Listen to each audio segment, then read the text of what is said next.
Welcome back to the channel. In the last episode, which I've linked in the description below, we did a full recap of all of the out-of-pocket expenses that I had over the 4-year period of completely renovating my backyard on my own. And that total cost came out to a staggering $9,729.24, which was almost $3,000 more than I initially estimated for this project. But today, let's take a look at the estimates that companies gave me to do the exact same scope of work, and we're going to see how much I saved in total by doing this myself.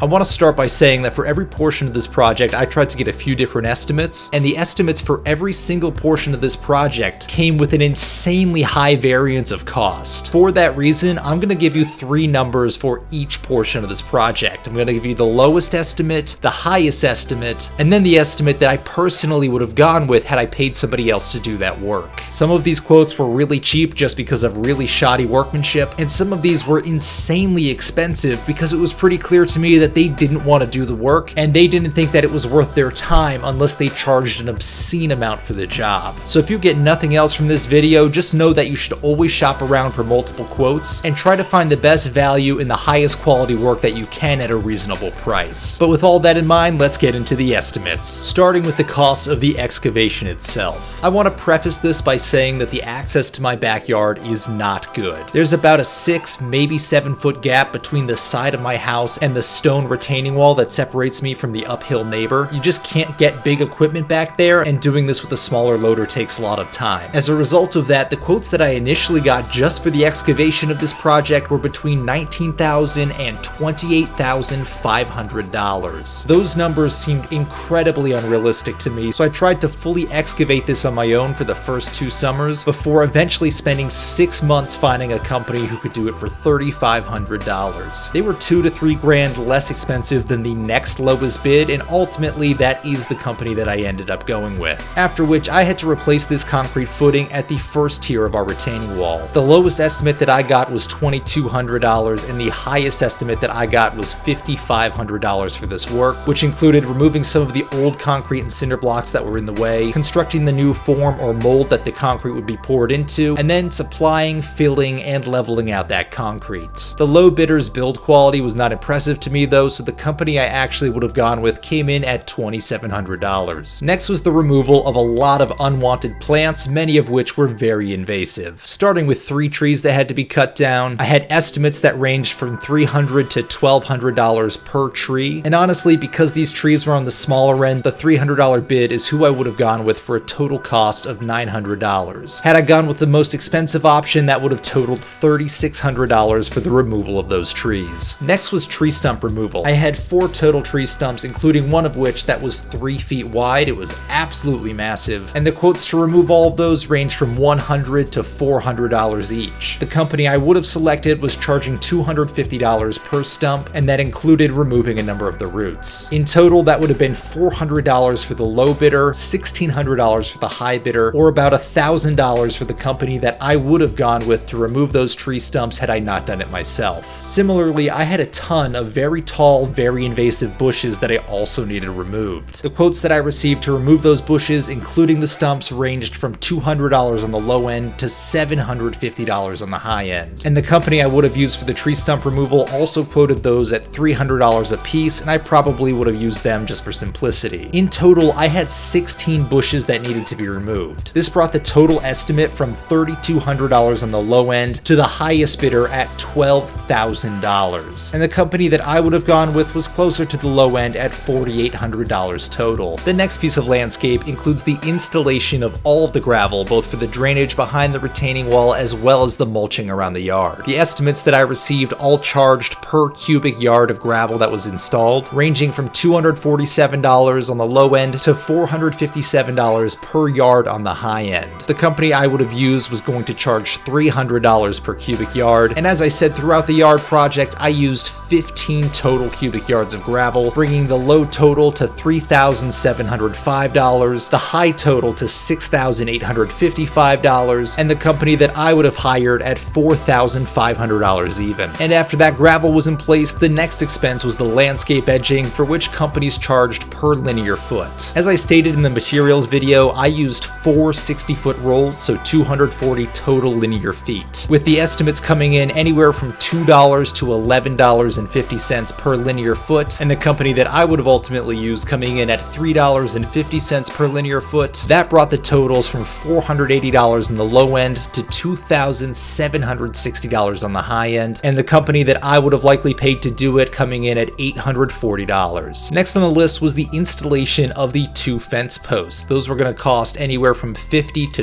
$200 per post to install, with the likely cost coming in around $60 a post. That brought the totals to $100 for the 2 posts on the low end to $400 on the high end, with an expected cost of about $120 for who I would have hired. Then there was the installation of the fence itself. For the 6-foot high fence, I got quotes of anywhere from $20 to $70 per linear foot of fence. That would have brought the total anywhere from $160 to $560 to install that fence section, and ultimately the person that I would have hired to do it was going to charge $50 per linear foot, mostly because there was only one section, so there was a lot of setup time for very minimal work. That would have cost $400 in total to put up that one section of fence, but it should be noted that that price did not include the installation of the gate. Estimates for the gate installation cost $300 on the low end, $1,200 on the high end, and an even $500 for the company that I would have gone with. Similarly, I had a number of holes in the other fences around my yard that I had to build blockers for, so that way my dogs couldn't run away. The estimates came back at 8 hours of labor at anywhere from $50 to $100 per hour, with the likely cost coming in at $60 an hour, plus material cost of anywhere from $400 to $1,000, with the likely cost coming in at $450. This brought the total estimate to $800 on the low end, $1,800 on the high end, and $930 for the company that I would have hired had I not done this myself. The next estimates were to grade the top section of my yard to help make it more level, and to give it a more even slope from top to bottom, since there is a little bit of an incline on this property. Quotes for this ranged anywhere from 75 cents to $2 per square foot, but as I said previously, the access to this backyard was not great, meaning they couldn't use large equipment, so ultimately anyone who actually saw the property wouldn't quote less than the $2 a square foot. The size of the section that needed grading came in at about 1,200 square feet, bringing the low estimate for the grading to $900 and the high estimate to $2,400, which is ultimately the same value that I would have had to pay somebody else to do this. Following that was planting new grass and seeding the lawn. This included not only the section that was dirt, but also the lower portion of my backyard as well. Estimates ranged anywhere from 20 cents to 65 cents per square foot, with 25 cents per square foot being the company that I would have gone with, and with the total area of 2,000 square feet that needed to be reseeded, that brought the estimates to $400 on the low end, $1,300 on the high end, and $500 total for the company that I would have hired. And now we get to what is undisputably the most expensive part of this project, and that was the cost to build the wall itself. I ended up getting multiple quotes for 3 different materials, including cinder block, landscaping blocks, and a timber retaining wall like the one that I built. Starting with the cinder block wall, my quotes range anywhere from $7,500 on the low end to $14,000 on the high end. If I did hire someone to build a cinder block wall, the company I would have gone with was going to be about $9,500 total, but ultimately I could not justify paying almost $10,000 for a wall that I absolutely hated the look of. The next material was landscape blocks to match the other retaining wall that I already have in my yard, and the prices for these were consistent and completely eye-watering. The lowest quote that I got to do it was $27,000, and the highest quote was $32 grand. Ultimately, the company I would have gone with was in the middle at $29,000, but needless to say, I had nowhere near that amount of money saved up, and I also couldn't justify spending what was at the time 10% of the entire home's value on just the retaining wall. And finally, let's look at the estimates to build the timber retaining wall, because that's ultimately the material that I went with. The lowest quote I received for that was a total of $12,000, and the highest quote was $22,500. The company that I ultimately would have hired came in at $17,000. And now let's cover some estimates for the finishing touches, starting with the cost of staining, which ranged from $2 on the low end to $5.50 per square foot. The things that needed stain were both tiers of this retaining wall, the new section of fencing on both the front and the back side, plus the fence posting and the lumber that held onto the gate latch, as well as the little sections that I built between the gaps in the fence to keep my dogs from escaping. In total, it was 504 square feet of surface that needed to be stained, which means it would have been $1,008 on the low end, $2,772 on the high end. But honestly, because these were mostly vertical surfaces, nobody who looked at this quoted anywhere near the low end, and the cheapest quotes that I could get were around $4 a square foot, bringing the total that it would have cost me to have all these stained to $2,016. And the final estimates were for some of the finish work, as well as the rest of the miscellaneous yard cleanup, which would have cost anywhere from $25 to $80 per hour of work. The landscaper I would have used was going to charge $50 an hour, and in total there was about 8 hours of weeding and 6 hours of miscellaneous cleanup, bringing the total estimate for both of these to $350 on the low end, $1,120 on the high end, or $700 total for the landscaper that I would have hired. And with that being the last expense, we can now calculate the grand total that it would have cost me had I outsourced all of this work.